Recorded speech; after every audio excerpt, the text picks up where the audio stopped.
In the U.S. State Department, I think that, inspired by our Kurdish operation, they must be motivated by the genocidal attacks that Putin is committing against us. At the same time, they are probably satisfied with what they see. The borders of the Russian Federation can be violated, and there are no retaliatory strikes.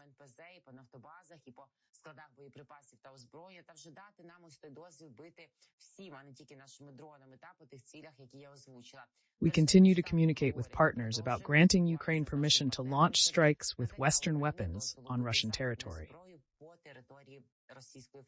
Some European countries allowed Ukraine to use weapons against Russian targets near the border.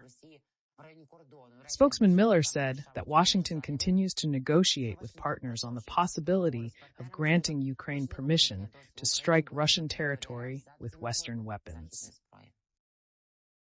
This is something we have been talking about with our partners for some time.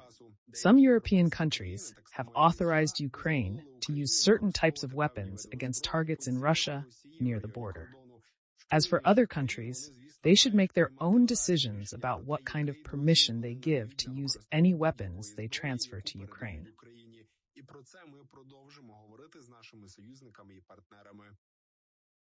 European Parliament passed a resolution to extend the aid. Under this program, Western allies should lift the ban on Ukraine's use of Western-made weapons against military targets in Russia, as this hinders Kyiv's legitimate self-defense. Biden, meanwhile, remains steadfast, at least in his statements, although in his actions he sometimes shows a lack of resolve, saying that he will reaffirm America's commitment to supporting Ukraine. Meanwhile, Blinken will be speaking at a UN meeting on Ukraine. President Joe Biden will meet with Volodymyr Zelenskyy at the White House next week. He wrote about it and said that he was looking forward to next week at the White House. During this visit, Biden wrote, "I reaffirm America's commitment to supporting Ukraine as it defends its freedom and independence." Zelenskyy will visit USA. There, he will address the UN General Assembly and meet with the U.S. President and presidential candidates, the Ukrainian President's office said the day before. Zelenskyy will meet with Biden and present him with a plan for victory, and the Ukrainian president expects to discuss the details of this plan, as well as the United States' support for Ukraine's fight for freedom.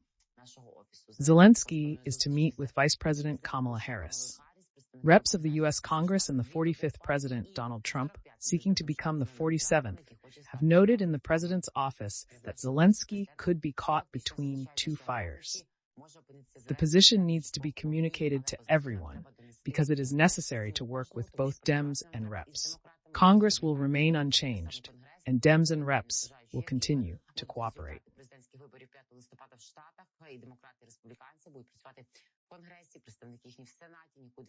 We need to clearly articulate our position to representatives of both political parties and explain the situation to them.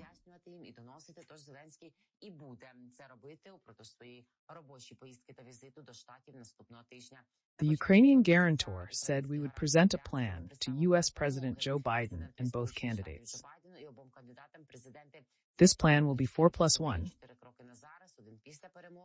Donald Trump said earlier this week that he may meet with Zelenskyy when the Ukrainian leader arrives in New York to attend the UN session. U.S. VP and Democratic candidate Kamala Harris plans to meet with President Zelenskyy in Washington next week.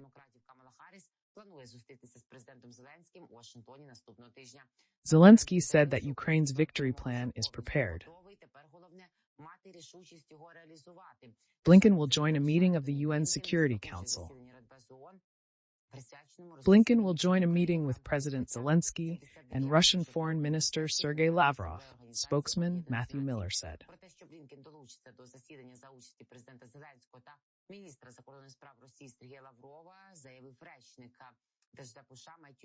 He said that Blinken would participate in the UN debate on the war in Ukraine, and we expect Zelenskyy to attend this meeting. We'll be watching the reaction.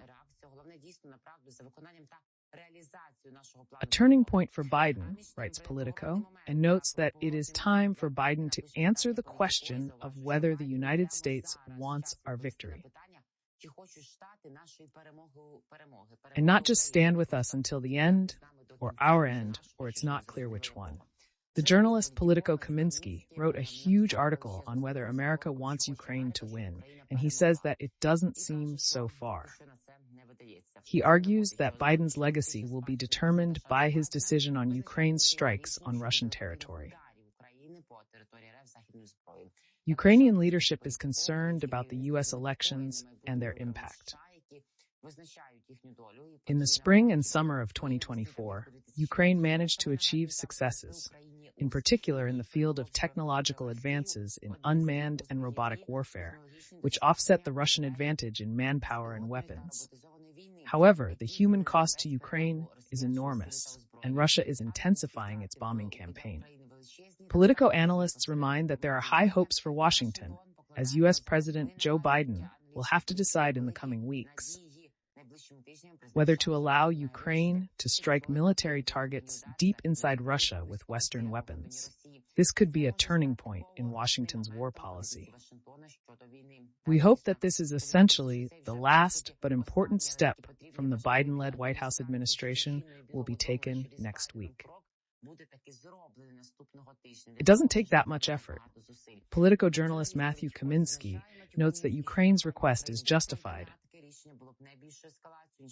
Such a decision would not have led to a greater escalation than the provision of Abrams tanks, F-16 fighters, or ATACMS missiles. He emphasizes that there has been no response from the Russian Federation to these steps, but doesn't actually have any Wunderwaffe, and its nuclear arsenals are probably in worse shape than Putin's officials.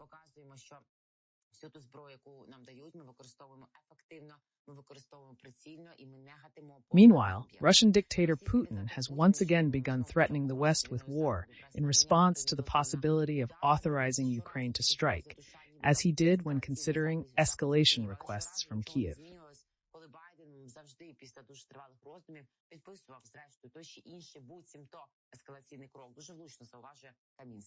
The head of the White House has to think about his legacy. During the Yalta meeting, Ukrainian leaders emphasized the need to protect themselves from Russian drones and missiles. These sessions took place on September 13 through 14th, just in time for Ukrainian President Volodymyr Zelensky's speech to the UN General Assembly on Tuesday. Meetings are expected to continue on Tuesday, Wednesday, and Thursday, and over the next 10 days, the United States will hear and analyze these important messages. We need to make sure that we are not afraid to erase the red lines and grant the authorization that was discussed during the meeting on the sidelines of the Yalta European strategy.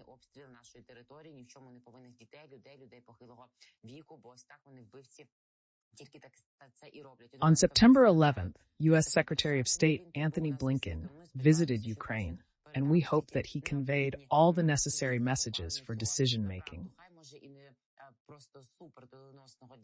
that will reduce the enemy's military capabilities by destroying its logistics depots, weapons, and ammunition. According to various estimates, 204 to 230 facilities on the territory of the Russian Federation are within range. Storm Shadow and Scalp will be enough to destroy them.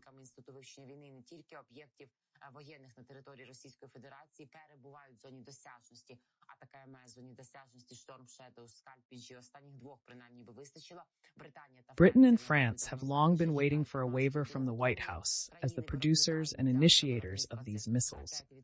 While Biden may be wary of authorizing strikes, he could at least untie the hands of Britain and France, even if it is 165 kilometers to start with.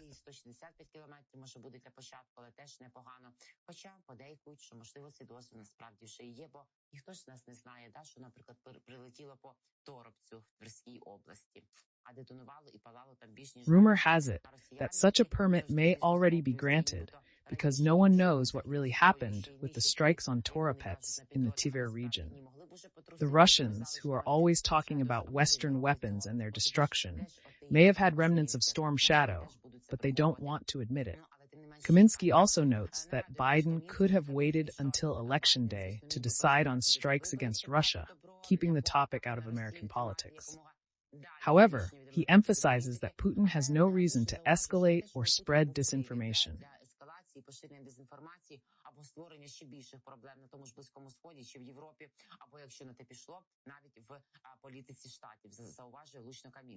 They may also insist on excluding refineries and other sensitive targets, including Moscow, but these are details.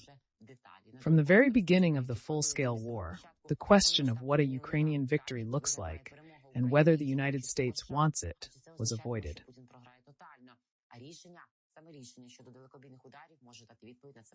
The U.S. has promised Ukraine support for as long as it takes, but has never specifically said what victory looks like. Ukraine, the closest translation would be not to lose.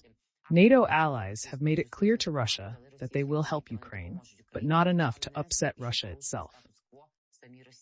Victory would mean an independent and united Ukraine within its borders, and it would mean changing Russia, which seeks to recreate the old empire.